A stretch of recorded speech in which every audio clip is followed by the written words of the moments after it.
பார்த்துருக்கேன். காக்காய்க்கு நான் சொல்கிறேன், திருப்பி சொல்கிறேன். காக்காய்க்கு ஏன் நம்ம வந்து சாப்பாடு வைக்கணும்?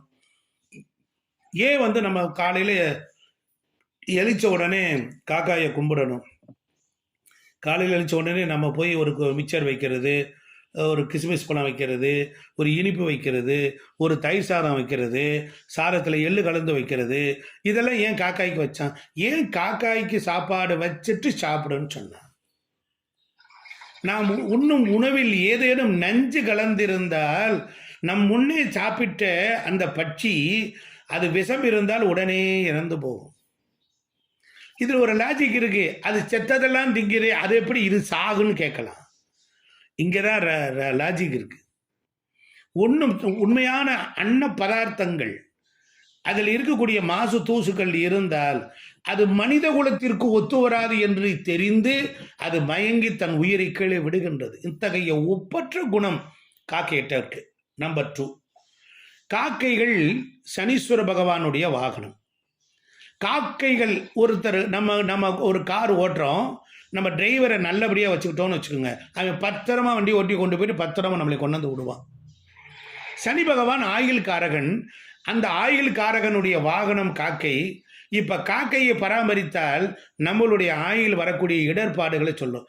ஐயா இந்த இடத்துல சீட் பெல்ட் போட்டுக்கங்கய்யா, ஐயா இந்த இடத்துல கொஞ்சம் வேகம் போகணும், ரோடு சரியில்லை, இந்த இடத்துல இதாக இருக்கணும்னு எப்படி டிரைவர் ஓனருக்கு உணர்த்துறாரோ, சனியின் பிரதிநிதியான காக்கைகள் நமக்கு வரக்கூடிய துன்பத்தை வந்து சிக்னிஃபிகேட்டரா வந்து மாறி இருக்கும். ஏன் காக்கா தலையில் தட்டுது? காக்கா ஏன் கொத்துது? காக்கா ஏன் கழிஞ்சு விடுது? காக்கா போகும்போது தலையை தட்டுற மாதிரி ரெக்கையை தட்டிக்கிட்டு போகுது? குறுக்கு எருத்து ஏன் வருது? காக்கைக்குன்னு உண்டான பலன்கள் வச்சிருக்கிறான், சகுன நிமித்தம். ஏன் என்ன காரணம்? மனித குல உத்தமர் சனீஸ்வர பகவான் காக்கை வடிவில் வந்து சனினா நீங்க கெட்டவன் கிடையாது, அவன் ஆயுளை நீடிக்கிறவன். ஆயுளை நீடிக்கிறவன். அப்ப நம்ம ஆயுளை நீட்டித்து தருவான். அதனாலதான் ஸ்லோவா இருக்கான். சந்திரன் மாதிரி 2 நாளைக்கு ஒரு வீட்டில் இருந்தால் சரியா வருமா? வராது. அப்ப சனியின் பிரதிநிதியாக காக்கை என்கிற உயிரினம் மனித குலத்திற்கு சொல்லாமல் வந்து மனித உயிர்களை நலம் பொருட்டு அவங்களை காத்து ரசிக்கிறது. இப்ப காக்காய்க்கு சாப்பாடு வைக்கிறோம். ஏன்? நாம அறிந்தோ அறியாமலேயோ காக்கைக்கு சாப்பாடு வைக்கிற பழக்கம் நம்மக்கிட்ட வந்துக்கிட்டே இருந்தா பின்னால ஒரு ஹையர் ஸ்டடீஸ்ல நமக்கு ஒன்று தெரியும். நாம அப்புறம் இறந்தவர்கள் எல்லாரும் பிதர்கள் காக்கை வடிவில் வந்து நாம் படைக்கும் அந்த இதை எடுத்துக்கிட்டு போறாங்கன்னு ஒரு சாஸ்திரம் சொல்லுது. நீங்க சாஸ்திரம் என்பது பியூரிக்கல் சயின்ஸ், அது மேஜிக்கல் விஞ்ஞானமாக மாற்றப்பட்டிருக்கு. அது ரிச்சுவல் ஆகாது. என்ன ஆகுது? அறிவியல் அந்த அறிவியல் ஆன்மீகமாக உருமாற்றம் அடைந்திருக்கிறது. ஆன்மீகம் என்பது அறிவியல் தான். அது விஞ்ஞானம் என்பது தாய், அறிவியல் விஞ்ஞானம் என்பது குழந்தை. இப்ப பாருங்க, நம்ம இறந்தவர்களுக்கெல்லாம் நம்ம வந்து சாப்பாடு அன்னம் தண்ணி எல்லாம் மேல் உலகத்துல கிடையாது. அப்ப யாரு கொடுப்பா அதெல்லாம் அப்படின்னா மேல் உலகத்தில் வாசிகள், பிதிரு உலக வாசிகள். அவங்கெல்லாம் சூரிய லோகத்தினுடைய தந்தை. சூரியனுக்கு பித்ருலோகத்தின் தந்தைன்னு அர்த்தம். இப்ப இறந்து போன உயிர் மேல் உலகத்தில் இருக்குதா, பாதாள உலகத்தில் இருக்குதா, நரக லோகத்தில் இருக்கான்னு நமக்கு தெரியாது. இப்ப செத்து போனவனுக்கெல்லாம் சாப்பாடு மேலே எல்லாம் அங்க அன்னதானம்லாம் போடுறது இல்லை, தண்ணியும் கிடையாது, ஒன்றும் கிடையாது. சோல் அப்போ லைட்டா இருக்கிறதுக்கெல்லாம் எதுவுமே பருக முடியாது. ஆனால் அந்த தாகமும் தவிப்பும் வேக்கையும் இருக்கும். அப்ப பூமியில மட்டும்தான் நாம் அன்னமும் தண்ணீரை வைக்கிறோம்.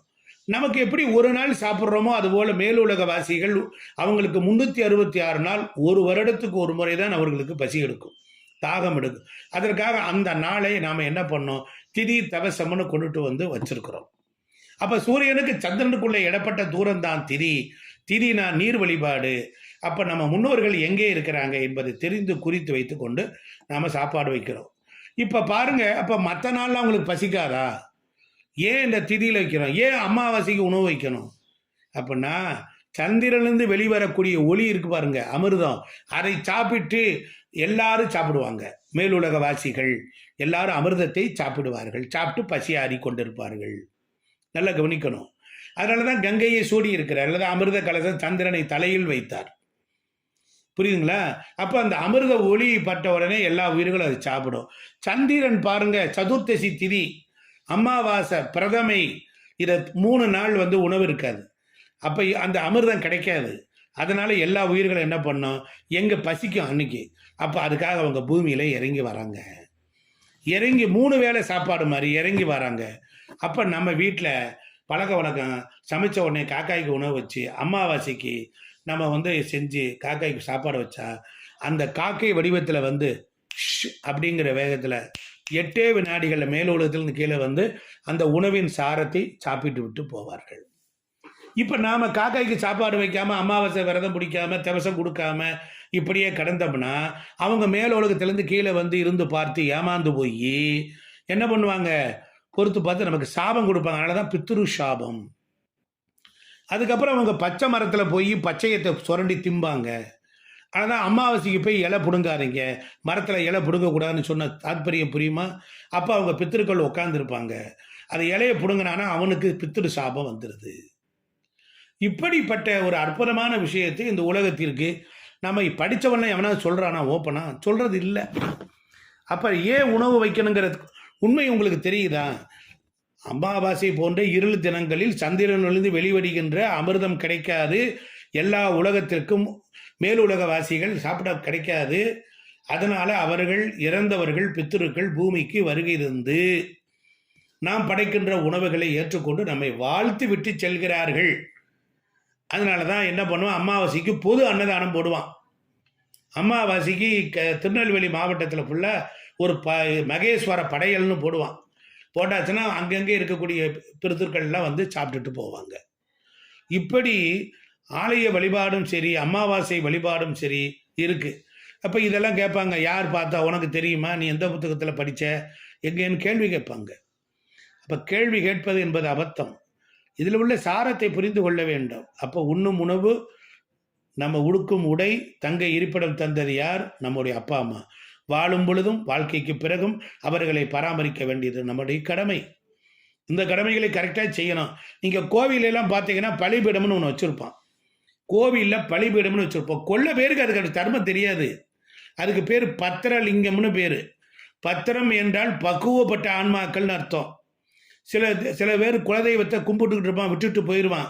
அதெல்லாம் பக்கத்தில் இருக்க கோயிலில் வந்து தங்கியிருக்கும். அங்கே ஒரு உணவை கொண்டுட்டு வந்து பத்திரலிங்கத்தில் வைப்பான். மூலவருக்கு மட்டும்தான் நைவேத்தியம் காட்டுவான். உபரி தெய்வங்களுக்கு, கோயில் இருக்கிற கோபுர விமான பதுமைகள் இருக்கிற தெய்வங்களுக்கெல்லாம் உணவு கிடையாது. அவையெல்லாம் இறங்கி வந்து அந்த பத்திரலிங்கத்தில் வச்சிருக்கிற, பலிபீடத்தில் வச்சிருக்கிற உணவை எடுத்து சாப்பிட்டு விட்டு போகும். இது எத்தனை பேருக்கு தெரியும்? ஆனால் படிக்கணும், நம்ம நிறைய தெரிஞ்சுக்கணும். அப்போ அந்த அது அந்த அந்த அது வரும். அப்போ அந்த தேவதைகள்லாம் வந்துடும்.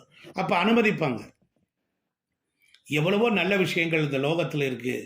நாம் நம் கடமையிலிருந்து தவறக்கூடாது. மனிதகுல ஒழுக்கம், மனிதகுல மாண்பு, எல்லாவற்றிற்கும் ஒரு ஒழுக்கம், ஒரு விதி, ஒரு கட்டுப்பாடு, இவைகளை மதித்து நடக்க வேண்டும் என்று இறைவனே விண்ணிலிருந்து மண்ணில் இறங்கி வந்து மனித சட்டை தாங்கி நமக்கு எல்லா சாஸ்திரங்களையும், சம்பிரதாயங்களையும், இலக்கணங்களையும், ஏன் ஆகமங்களையும், தர்மங்களையும் பொதித்து விட்டு போயிருக்கிறார். அவ்வழி நாம் நின்று இந்த உலகத்தில் நாம் கிடைத்திருக்கக்கூடிய இந்த மனித பிறவியை செவ்வனே பயன்படுத்தி நாம் என்ன பண்ணணும், மேல் உலகத்தில் இருக்கக்கூடிய நம்ம அப்பா அம்மாவெல்லாம் பாராட்டணும். என் பிள்ளை பரவாயில்ல, நமக்கு வரக்கூடிய கஷ்டத்தை போராடக்கூடியவர்கள் நம்முடைய மேலுலகவாசிகள். இந்த பூமியில மனித சங்கிலி தான் ஓடுது. அதனால்தான் அன்ன சக்கரம் தர்ம சக்கரம். அன்ன சக்கரமும் இயங்க வேண்டும், தர்ம சக்கரமும் இயங்க வேண்டும். நாம் பிறருக்கு தகுதி அறிந்து, தரம் அறிந்து, கண்ணை பார்த்து, அவன் நிலை அறிந்து அவனுக்கு உணவு கொடுக்கணும். வெயில ஓவராக இருக்கா, தாகசாலை வைக்கணும், செருப்பு வாங்கி கொடுக்கலாம். இப்படி நாம் நன்றாக இருப்பதை நலிந்து அவர்களை உயர்த்துவது என்று சொல்லி இந்த அளவில் இந்த உரையை நிறைவு செய்கிறேன். நன்றி, வணக்கம், வாழ்த்துக்கள்.